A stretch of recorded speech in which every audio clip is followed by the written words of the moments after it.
ना, आदिकाल से बनी है।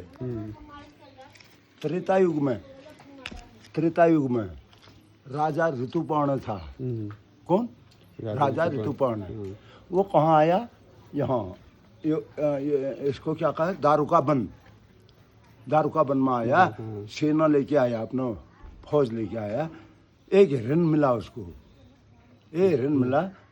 उसने बोला इस हिरन को जिंदा पकड़ना, जिसकी तरफ से ये भाग जाएगा वही उसका पीछा करेगा। बाबू देव योग ऐसा हो गया, राजा के तरफ से हिरन भाग गया। अच्छा।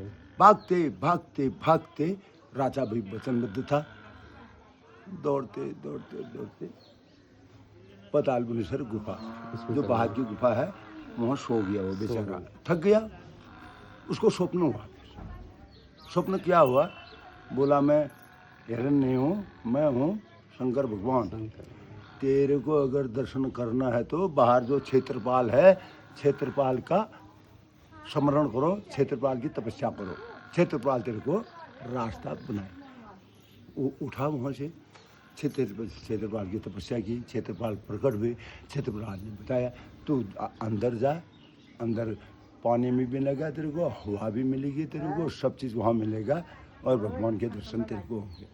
जब क्षेत्रपाल से उसने आज्ञा मांग के अगर अंदर गया, वाह उसको कितने पकड़ दिया उसको। नाग कन्या सर्प जो होते हैं ना, सब नाग कन्या ने उसको लपेट दिया। ये मनुष्य रूप में अंदर कैसे आ गया? वहाँ मनुष्य रूप तो कोई जाता ही नहीं था वहाँ। उसने पकड़ा तो उसको ले गया शेषनाग के पास। शेषनाग उसने प्रणाम किया, शेषनाग जी भी खुश हो गए। ये मनुष्य रूप में अंदर आ गया। शेषनाग जी ने अपना फन में बैठाया ऊपर, अपने दिव्य चश्मी क्या कहते हैं उसे, जो आँख देखता है, उसको बैठाया सिर में, पूरा 45 लोग में घुमाया उसको। 6 महीना लग गया बाबू उसको। 4 धाम यात्रा वहाँ पूरी करा दी उसकी। बाप रे, भगवान शंकर ने उसको इतना दान दे दिया, हीरा मोती सोना चांदी दुनिया भर का दे दिया शंकर भगवान। हाँ दिया। शंकर भगवान ने बोला इस गुफा का रहस्य तू किसी को मत बताना, जिस दिन इसका गुफा का रहस्य बताएगा उस दिन तेरी मृत्यु हो जाएगी। राजा बाहर आके 6 महीने में वो अयोध्या पहुंचा। रानी ने पूछा तुम 6 महीने में कहाँ से आ रहे हो, ये सामान कहाँ से ला रहे हो? भगवान ने तो बता दिया, इसका रहस्य किसी को नंबर पर नहीं बताता हूँ मैं। 3 दिन हो गए, रानी जिद करने लगी, मेरे को इसका रहस्य बताना ही पड़ेगा। राजा ने बोला मैं इसको रहस्य बताऊंगा तो मैं मर जाऊंगा। उनको तू मर जा, तू कुछ भी हो, मेरे को इसका रहस्य बताना है। जब राजा ने पूरा वृत्तांत किया इस पताल भुवनेश्वर का, राजा अंतर्ध्यान हो गया बाबू। अंतर्ध्यान होने के बाद रानी ने उससे अंत्येष्टि किए। फिर आए वो रानी, यहाँ सेना लेके आए बाबू।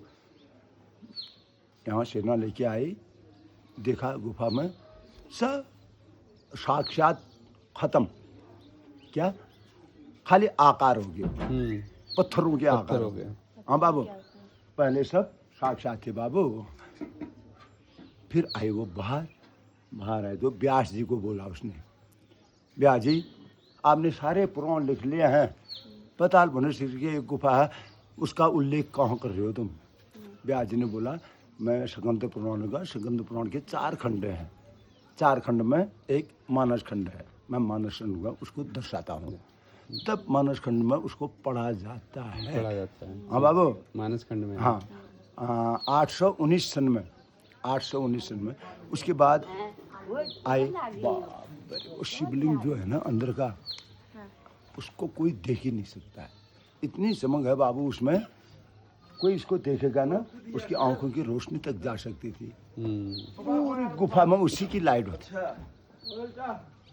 आदि जगत गुरु शंकराचार्य ने उसको 7 शक्तियों से ढक के रख दिया। मैं तेरे को बताऊंगा, मेरे साथ चलना। 6 पत्थर की लगाए है नीचे, एक तांबे की लगाए है ऊपर, कॉपर की। अच्छा। मैं बताऊंगा, वो कोई बताने वाला नहीं है वहाँ। तो बाबू उसको ढक के गए। इतने छोटे उसको से दिखते हैं चलो अब अंदर। अरे वो खाली इतना दिखा रखा है ऊपर वो, 1 2 3 ब्रह्मा विष्णु महेश 3 है उसमें। ऊपर से ऐसा कलश बना है, ऐसे जैसे अंगुली होती है, 3 अंगुली होते हैं, वहाँ से उनमें ड्रॉप होता रहता है।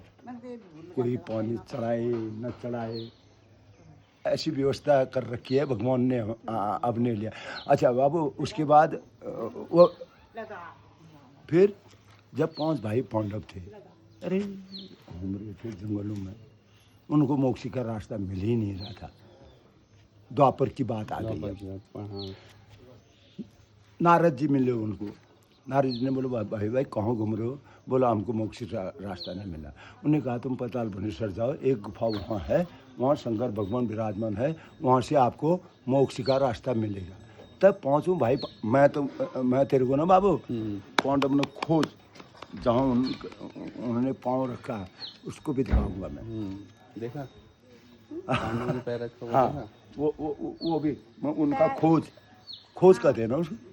पैर तो खूब बड़े बड़े से हाँ दिख रहे हैं। तो पहुँचो भाई, पांडव वहाँ है। भगवान ने बोला यार तुम्हारा तो अंतिम समय है, तुम्हारी अंतिम इच्छा क्या है? अंतिम इच्छा तो किसी को बोलते हैं बाबू। उन्होंने बोला भगवान अपने जिंदगी भर चौपड़ खेला। चौपड़ कौन सा चौपड़? हाँ जा, उसी में हारे थे। मैं आपके साथ चौपड़ खेलने की इच्छा रखता हूँ। उन्होंने बोला ठीक है बैठो। फिर चौपड़ खेलते थे। चौपड़ खेलते खेलते भगवान ने बोला यार पांडवों, तुम्हारा इस गुफा में रहने का समय तो खत्म हो गया, तुमको जाना कहाँ है? उन्हें बोला भगवान हमको स्वर्ग दे।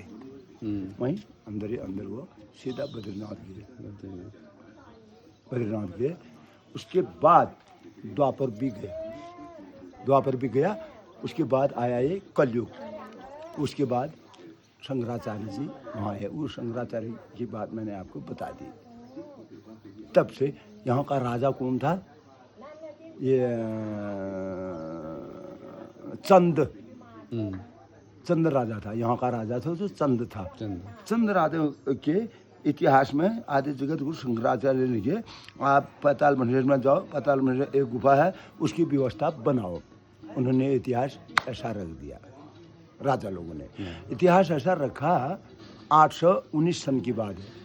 बाद में उन्होंने इतिहास पढ़ते पढ़ते खोला, किसने क्या 1191 सन में 1191 सन में उनको आदि जगत गुरु शंकराचार्य का इतिहास मिला। बाप रे, उन्होंने कहा यार हमको जानना होगा। तब वो सीढ़ी उन्होंने लगाई को, जिस सीढ़ी में हम चल रहे हैं। हाँ बाबू, वो सीढ़ी उन्होंने लगाई। तब से ये गुफा चालू है। 1200 साल हो गए तब से चालू है। हाँ बाबू, बस धन्यवाद। ओके, बहुत बढ़िया।